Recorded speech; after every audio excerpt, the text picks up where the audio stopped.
I'm Clayton Campbell. I'm a visual artist. I live in Los Angeles.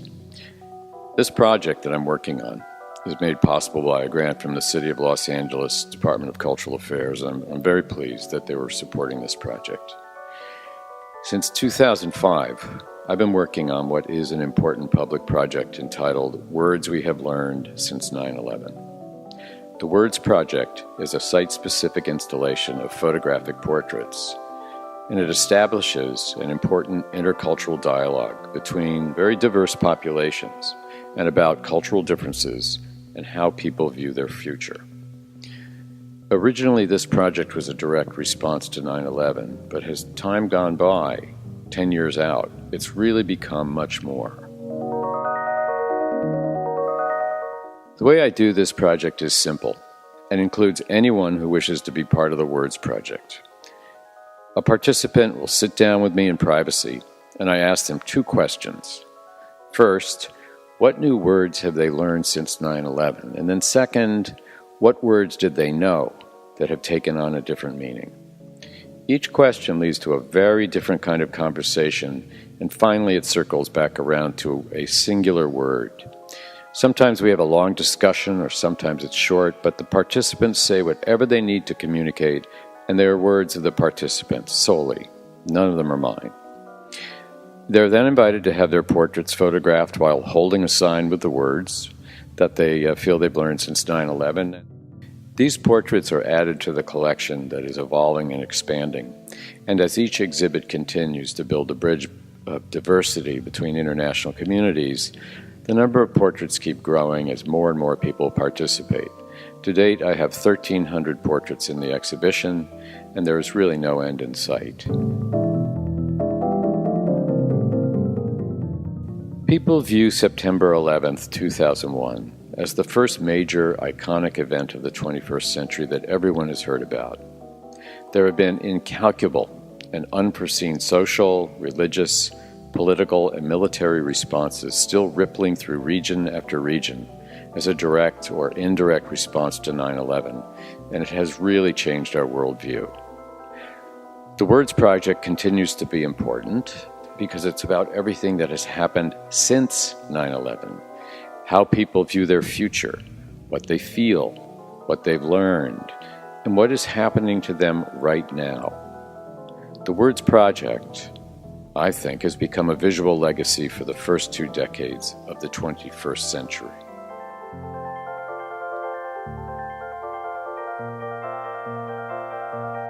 In most exhibitions, participants were people who walked into the exhibit, and it was sort of random but interesting because of that. Or I photographed special groups, such as the 135 first responders in Mobile, Alabama, on the 10th anniversary of 9/11. There is an educational value to this project, and I've photographed numerous school groups. The teachers incorporate into their classroom curriculum words we've learned since 9/11 as a special project. Many of the students were either very young on 9/11 or had not even been born, so in effect, this is the second generation after 9/11. The kids express simple but powerful words about their future, and what got my interest was how issues of security or fear due to lack of security kept coming up.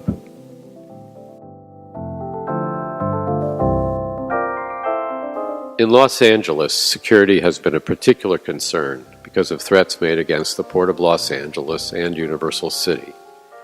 Real or imagined, these threats invoked the use of the Homeland Security Act to establish without citizen review new security controls at the Los Angeles airports, screening of shipping in the port, and at many sites such as courthouses and public buildings. Public information that previously had been available has been redefined as classified, in effect withdrawing from public scrutiny many government documents that would allow citizens to remain informed about legitimate security issues. Are these measures justified, and how do they affect the average citizen? Words We've Learned Since 9/11 is the best vehicle for me to focus on questions about the theme of public and private security that have taken on a heightened focus worldwide since 9/11. Many of the responses have referred to issues of freedom, a fear of violence, Osama bin Laden, our barbaric nature, everything going too fast to understand, the wreckage of culture, the effect of sanctions on ordinary people, military decisions, a call for human decency, and then the ambivalence of security, how security makes people feel either safer or more anxious. This is why I want to delve more deeply into this area of the project. I want to give you an idea of where this project has been and how many kinds of people have been involved based on the locations it's been shown at. So to date, Words We Have Learned Since 9/11 has been exhibited at the Namjoon Pike Museum in South Korea, the Higher Bridges Art Centre in Northern Ireland, Unit 24 Gallery in London, the Maison Européenne de la Photographie, Paris, the New Media Center in Kurdistan and the Iran Gallery in Tehran, the WISPA Institute for Contemporary Art in Gdansk, a national tour of museums in Croatia in the cities of Zagreb, Zadar, Split, and Dubrovnik, the International Center of Contemporary Art, Bucharest, the Three Shadows Photography Art Center in Beijing, the Los Angeles County Museum of Art, the Museum of Mobile, Alabama, the Barrick Museum of Art at the University of Nevada, Las Vegas, the Exploratorium in San Francisco, the Wonder Institute of Santa Fe, and now the Camac Center, Marnay-sur-Seine, France.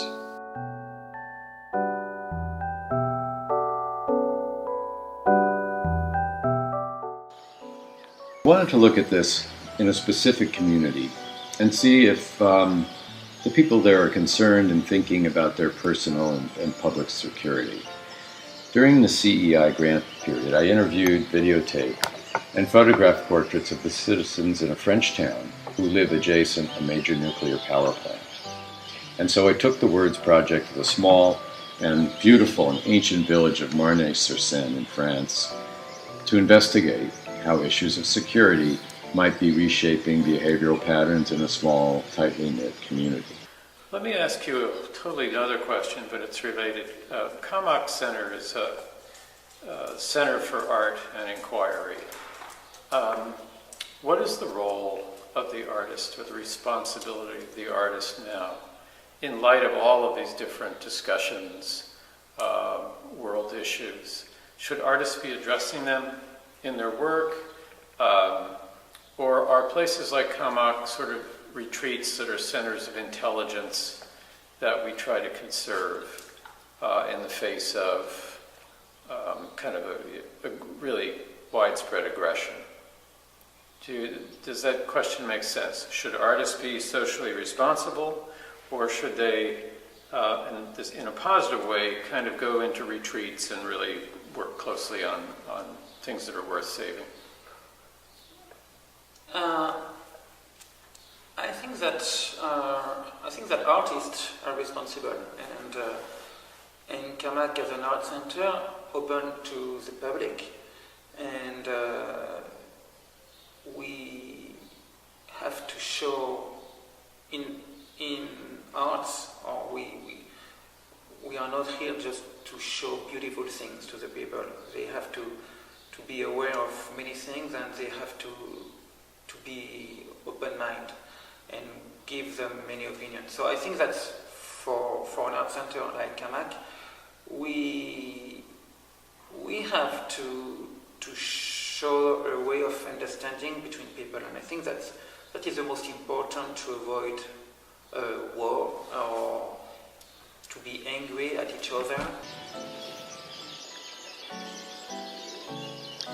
Marnay-sur-Seine is in the Champagne-Ardenne region, southeast of Paris, and beautiful countryside.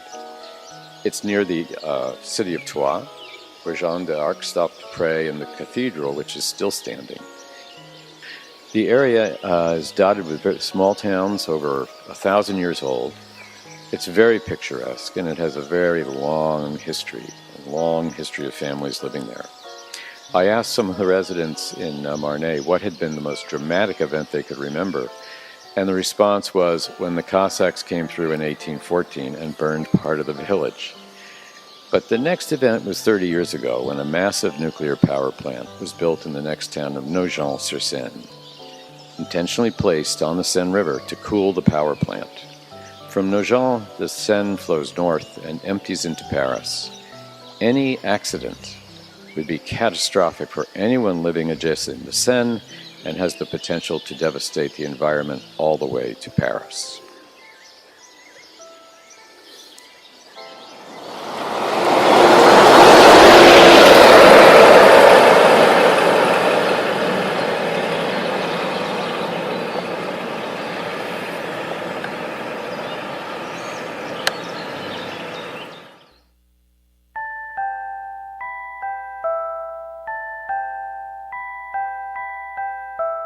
My name is Mathilde Rousseau-Domecq. How long have you lived in Marnay-sur-Seine? Your family? This family or the whole family? The whole family. The whole family has been living in Marnay for about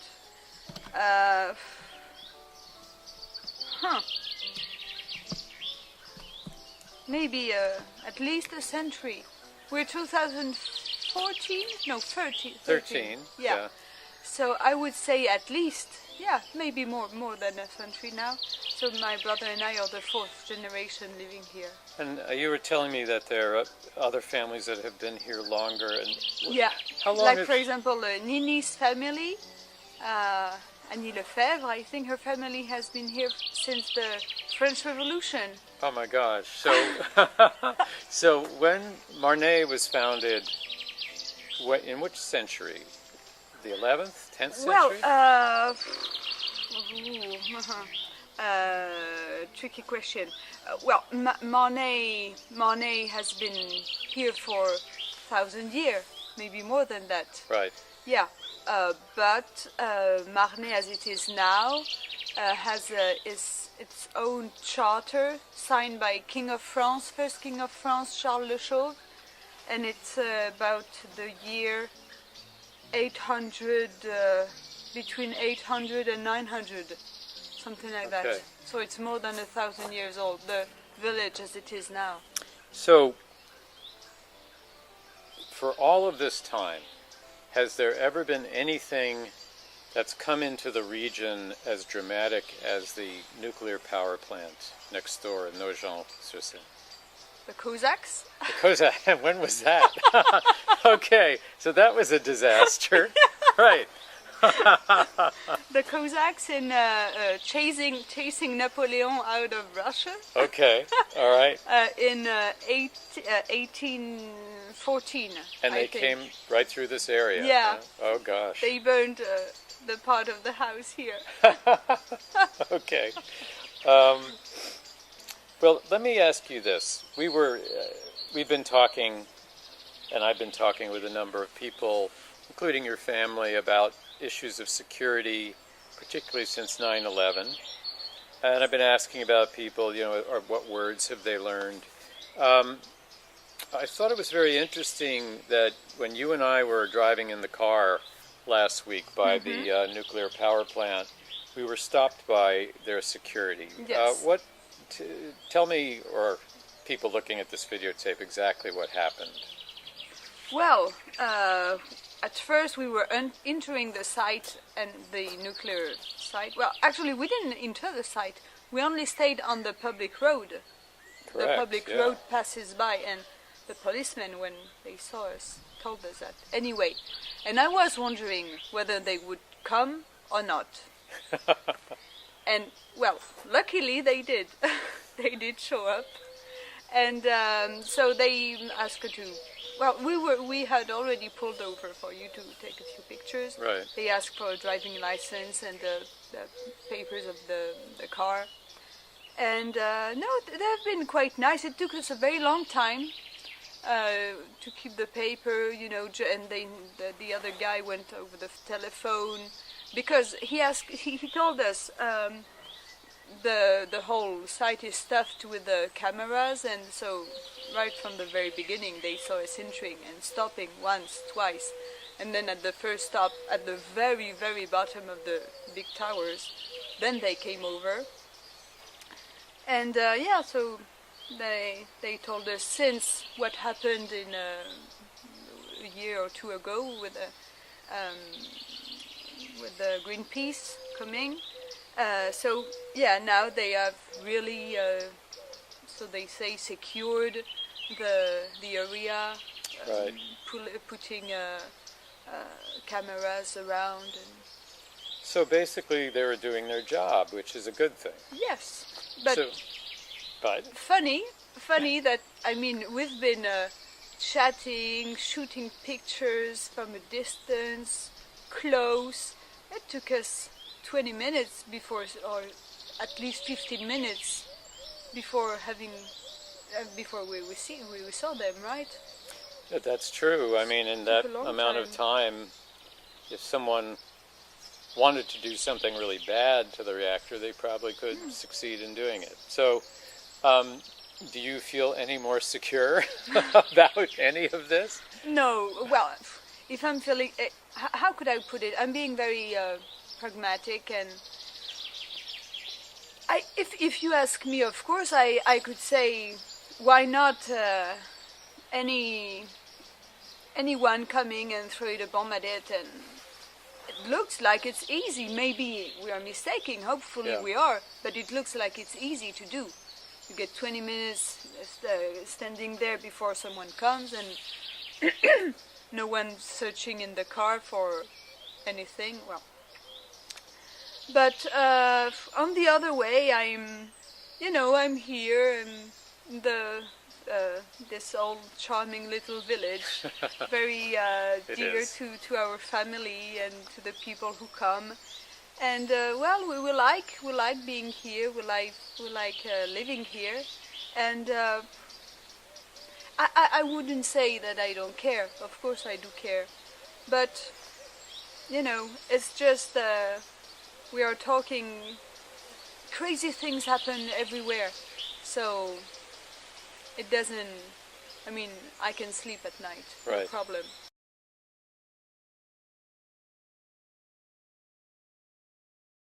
In 2011, to bring the lack of safety to the attention of the French people, Greenpeace mounted a series of actions at the Nogent-sur-Seine nuclear power plant, showing through intentional security breaches that the facility is vulnerable to terrorist attack. The Greenpeace activists moved unmolested onto the grounds of the nuclear plant, climbed the cooling towers, where they unfurled a banner saying, "This place is not safe." And at that point, after about 25 minutes, they were noticed and arrested. The main point, which escaped no one, was that any terrorist wishing to plant a bomb at the plant could easily do so, creating enormous destruction and havoc. And this became a national debate. Ce matin à 6 heures, plusieurs militants de Greenpeace ont pénétré à l'intérieur de la centrale nucléaire de Nogent. Ils ont passé en 15 minutes les... Là,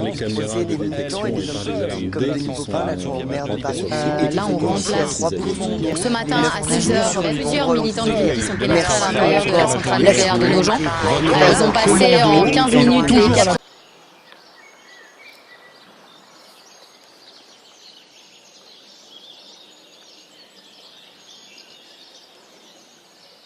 what's your opinion of what happened with the Greenpeace demonstration at the nuclear power plant at Nogent-sur-Seine? Well, for me, they just, I don't think that they were really a threat for the power plant, because when I don't know, but normally, it's well protected, and what they could do is just, they could climb on the tower, I think, and maybe they could climb more. They could climb on the rooftop of the reactor building. So, which is, so I think it's something that it shows that too much security doesn't avoid anything. Yeah.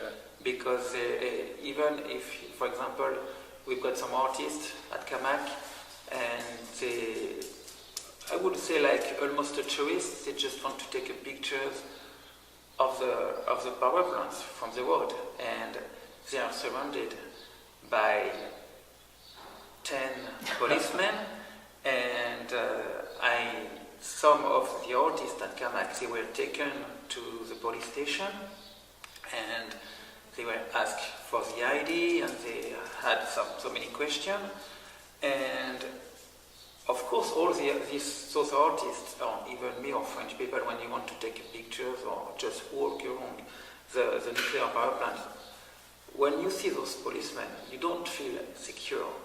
And when I see policemen, I don't feel secure, security like that. And so you've got the feeling that there's security and police everywhere in the place, and it shows that like two guys with just a ladder could climb and could go inside the power plant, and they could eventually put a bomb on, like a simple bomb, but they could affect the security of the power plant very easily. Yes. So what's the meaning, what's the point of all of that? Je travaillais au laboratoire de la centrale nucléaire. Et puis ensuite, je me suis activité syndicale et représentative au sein du comité d'hygiène, de sécurité et des conditions de travail, dont j'ai occupé le poste de secrétaire pendant 23 ans. All right, so at first, Pascal used to work in the laboratory of the nuclear power plant, and then he started working with the, do you say syndicate? The union? Yeah, the union, this is it. And so when he's being es-tu le secrétaire? Du comité d'hygiène et sécurité pendant 23 ans. Oh, and for 23 years he has been the secretary of the hygiene committee or group. What is the hygiene group? What does that mean? The committee works towards applicating the rules and the laws about security, about hygiene in the nuclear power plant, and also trying to prevent and improve the working conditions. Okay. After 9/11, was there a change in the attitude of the workers at the plant? Est-ce que t'as senti qu'après le 11 septembre, il y a eu chez les travailleurs à la centrale, est-ce que tu as senti un changement dans l'attitude, quelque chose qui se... Oui, mais pas forcément avec l'attentat. So what Pascal says is, after September 11th, you could feel that, for example, there were different employees, and among those employees there were people who were from Northern Africa as origins, or also Islamic people. And so what he says is, then started some, looking them funny or just, Right. having an awkward attitude.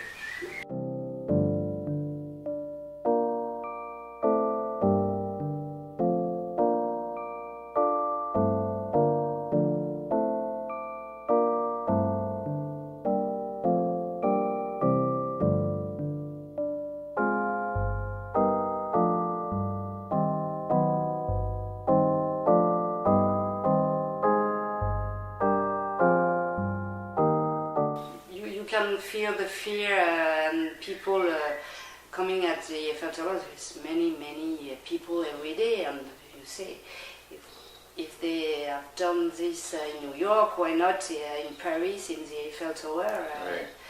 It was not very Scary. yes, Frightening. very scary. So, did the French begin to look differently at people who were here in France who were immigrants? Yes. How so? Well, how did they look at them differently? When they are a little bit too much, A beard. and there's a woman with a chador and Right. everything. We don't really like that because every time you think about that or about what happens, and it's very an impact of their religion. You see, they show you that they are very extremist, in fact. Right. Now, And many in France, and my parents have a flat in Morocco, in Marrakesh, and they saw many more women with chador than before, and they have friends from Morocco that said the same things. And in France too, we see more women with a chador than before.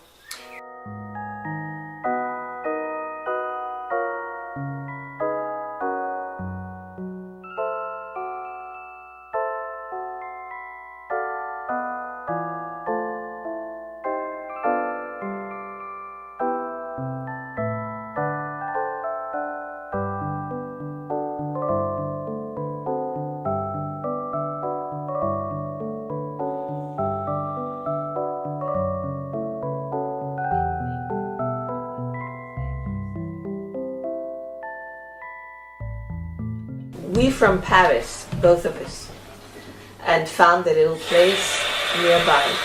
And we did think that it was dangerous to live near a nuclear plant. But then we realized that if it exploded, whether here or 100 kilometers away in Paris, we would be blown away exactly in the same way. So no reason for fearing it much more, for fearing it. On souffre moins ici que... That's right. Say it in English. Non, vas-y. yeah. We won't suffer. merci. We'll suffer less here because it will be more Right. sudden. We'll die fast than if we were further away. Okay. That's a security, not to suffer and die fast. It is. Passe les capacités des entreprises. Quoi. Donc par exemple, tu penses À la sous-traitance, Voilà, exactement.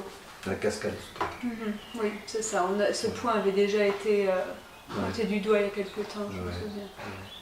C'est vrai, non? Pour moi, c'est vrai, non? Oui. So Pascal feels like the problem doesn't only come from security and what can come from outside, but the real problem to him, working inside the nuclear plant for many years, the problem comes from inside and about people hiring people who come working and do mechanical changes, little things. So do you mean that the inside of the plant, the actual structure and the components of the nuclear material and fission, these are not safe? No, because about the workers, I don't think the workers are not competent? well, it's again, those about people hiring people. It's the big responsibilities are each time Right. goes less. You see what I mean? And does that mean that as the responsibility goes less, the skill of those people to work becomes less?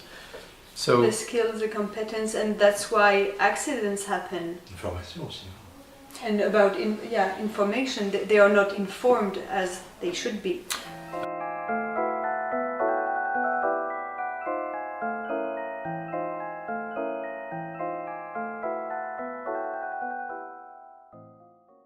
So they thought more about the nuclear power plant. Are they worried that there's some problem? Yes, because we heard we heard about things that happen sometimes at Nogent-sur-Seine. So I think people are a little fear about that. What kind of things do they hear about? I don't know how to say it in English. The infiltration in the ground floor. Oh, so the water going into the ground? Yes, and security. You see, the people can come in the. Like terrorists can come in and... I think. Yeah. Everything is possible because simply people, Greenpeace can come in. So why not terrorists with a big way can do many things in. And there is many people in the part of the east of France with a nuclear problem with Chernobyl a few years ago. And in France they said the clouds just stop at the frontier with Allemagne. This is not true. No. And many people have problem with the thyroid here. Right. And even here too? Me too. And a few of my friends, and because I think it's not just now with Nogent-sur-Seine, but all that passed around there a few years ago. I think there is this problem with that. Do you have to take medicine for your? Yes. Just 1 month ago, I went to my doctor and he said, you have a problem with your thyroid. So that is that would make you feel less secure, I'm sure. Yes. Yes. So. And I have children, so you worry about them. To go away from here one day because we don't know really. They can tell you what they want.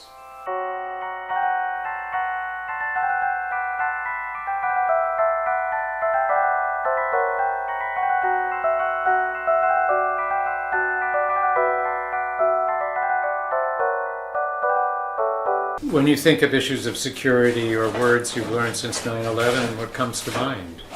Marie, what do you think? I think in this house they don't bother at all about security. The other night when there was this Kamak event, I knocked in to see if they'd gone already or not. But the house was open, no one on here, no one on there. And I called and no one answered. And I could have gone anywhere and taken anything. Did you? I didn't. When you tried to went near the nuclear power plant the other day, immediately you were arrested. We were right? stopped, yes. C'est ça, you were stopped by the police, c'est ça. Donc, it's this idea. If you have some very dangerous technology, immediately you must have what they call safety, but actually it's a way of, putting guards everywhere and locking you up in a way. So it's a form of control. So this slogan was Société nucléaire, société policière. So the first word I learned early on after 9/11 was Homeland Security. Ah oui. We'd not heard this before, but Voilà. this was a euphemism for passing laws that made it very restrictive for the free flow of information and for access to any government information that had been free to the public but now was classified and you could not see it. And much of it made no sense whatsoever. But it was just sort of this blanket policies based on fear. What's the law? It's called it's called Homeland Security. No, but there is under Bush Patriot Act. Yes. Act. So this caused a great deal of uproar in the United States. Yeah, in the end, most people accepted it. That they would give up some of their civil liberties if they felt more secure. Regarde en Amérique. It might have been an illusion. Il y a plein de centrales exactly nucléaires en Amérique. Qu'est-ce qu'ils ont visé? I don't think Muslims les tours jumelles. C'est des symboliques, c'est pas des. No, I don't think so either. But did something like this happen in France? Ou la Tour Eiffel? Oui. Is there something similar in France, a kind of Patriot Act or something like that? Well, oui. C'est pas, nous, ça nous fait plus peur. Maintenant, tu demandes si en France on a... S'il avait fait sur une centrale nucléaire, les seuls qui ont attaqué une centrale nucléaire, c'est les Israéliens. S'il y a un gros danger et que ils ont le gouvernement devient en construction. Oui, en activité. Oui, mais c'est acceptable parce que ça peut être... Okay, so...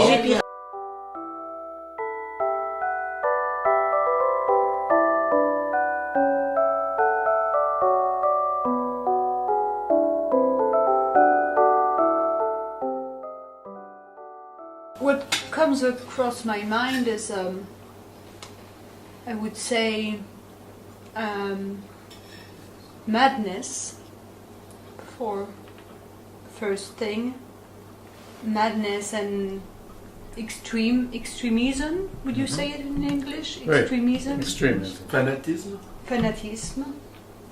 But fanatism has more religious connotation. It is. And extremism can also be related to many things, and not only religious matters. But yeah, madness, and it's madness not only about September 11th, but about many things happening that happened during the 20th century and even before that. Right. But it's one of the words that comes back, and that is, really important because, it is mad. What happened is completely mad, and today the consequences of all that and the way that things are going on we are still in the middle of all that, in that very huge madness about how to run the world. Do you see the flip side of madness, which might be something more beautiful, or is it hard to see that given this time? I think so. I try to think of nice things, try to think of the beauty of nature. But then it catches me up again about the madness that is happening against nature, against all of this. So it's hard to see. When I came back, I just heard my mother talking about being optimistic or pessimistic. And so it's also, I don't see how keeping going on that path, how can we find a great end? Down at the end of the table. Quel blabla. Words. Daniel. What new words have you learned since 9/11? Or no, not any, because 9/11 was not the same for Europeans and Americans.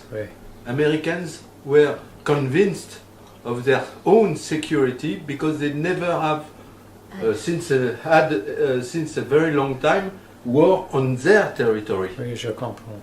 But Europeans, we always have war in Europe.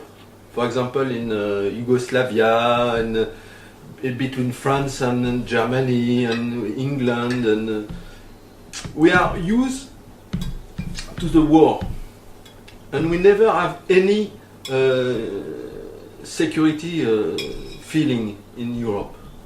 Never. So it was a big shock for American people, of course, we understand, but not for us. We are very worried because of the crisis, economic crisis, and also and the consequences of this crisis on the unemployment of people, which is very high in Europe, especially in southern Europe, France, Italy, Spain, and Greece. And the crisis is very heavy for us, very worrying, and also because of the proximity of the Arabic countries. France is an Arabic country. Now we have 1 million Arabic people in France, which is not the Muslims, yes, but from Arabic origin. They are French now, but we are French are close to the Muslim people. In the society there are many Muslim people, so we are afraid of what is going, of the big, comment ça devient, between the Arab people and the Jewish people, and on the Arab transformation of the Arabic countries, etc. So is a word then that you might talk about that's taken on a new meaning would be just the word fear. Is this fear that you're describing something new in the last 5-6 years? Not really fear, but I don't know what will happen, and I don't know what will happen in the future. I have no certitude, no... Comment on dit certitude? So, no certitude is a very interesting way of... A lot of people in this project are trying to see their future, and it's very unclear. Yes. Yeah.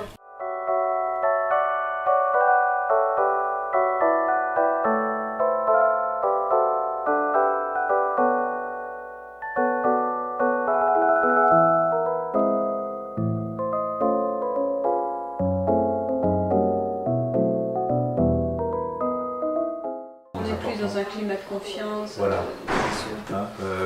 À partir du moment où dans un pays, certains stigmatisent les différences, il y a lieu de tout craindre, collectivement comme individuellement. So Pascal feels like his own security depends on the environment.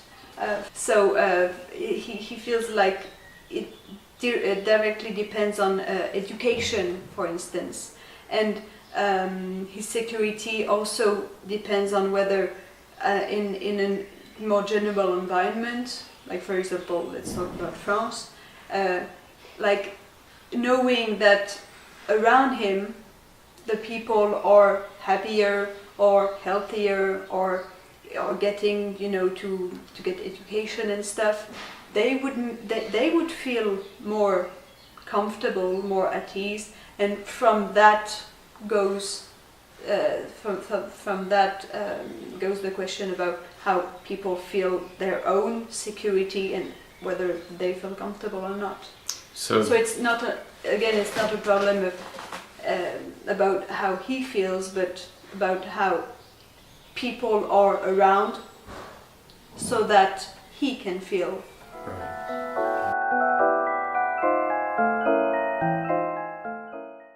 If you had any other words from any area of your life that you've learned since 9/11, could be from pop culture, could be from your kids, it could be from any part of your life. Love. Love. And why love? With my children. That's the greatest love, isn't it? Yes. Yes. Our partners, our husbands, our wives, but our children. Yeah. It's the best one. Okay.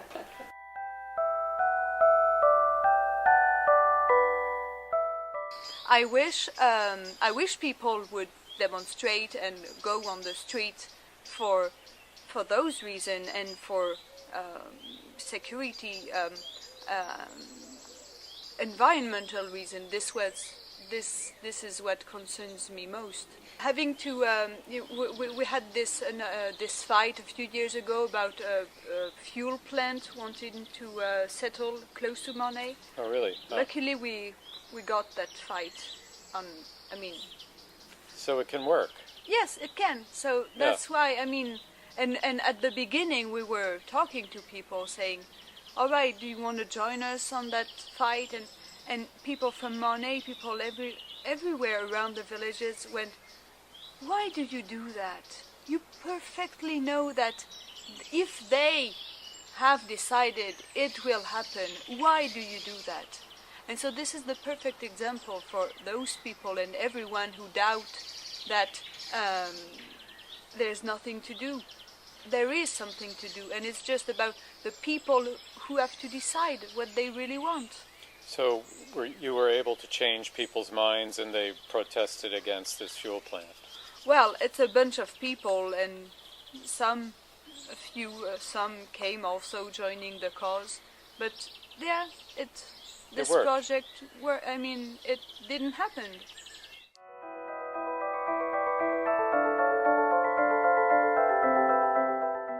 Because we're talking about artists and creativity and their responsibility. For you personally, how did you become a director of a center where you spend all of your time supporting artists so they can make their projects? What is the thing that drives you, that keeps you involved in this? Hope, I think. So we fight every day to stay alive, and I want to show that this kind of art center showing strange works for people, but I think that they loved it, and they still love it, and I want to show them that we can be a new beginning for the village, and so I would like to have many people coming from the region, from everywhere, from France and other countries, just to be here. I think that we show the right way to be. And when I see all the politicians around the world, or in France, United States, or everywhere, I don't think that I think that they should come to Camac to learn something about human being and where we should go. I think it's easy what we could do to make people happy and to make, even just to make the economy better. I've been able so far to give you a brief picture of one town and its citizens who've had to confront many new issues and trials since 9/11. They've been going through a reappraisal of the nearby nuclear power plant, asking themselves whether it is dangerous to their health and their overall security. They acknowledge that after 9/11, they began to profile their neighbors and colleagues who were Muslim or of Arabic origin, and they still feel uncertain about it. They were vocalizing their deeper thoughts about the immediate future of the world and how it is not secure from the madness of human actions by either creating unimaginable warfare or degrading the planet so quickly it cannot recover. And finally, they found hope in how artists respond to life and what they can bring to it, how local community action can make a difference, and therefore not to give up. My time ended after 1 month of living amongst and speaking with the people of Marnay-sur-Seine. But as I was leaving, Madame Domecq gave me a DVD of an animated video she had made over 30 years ago. It had only been seen once or twice at local screenings in the Marnay-sur-Seine township, and so I think it appropriate and my honor to end this video by presenting the world premiere of Lillian and Nicole Domecq's animated film, Two Towers Turn and Fly Away.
It has been a wonderful experience for me to do this project with the generous and warm cooperation of the people in this video.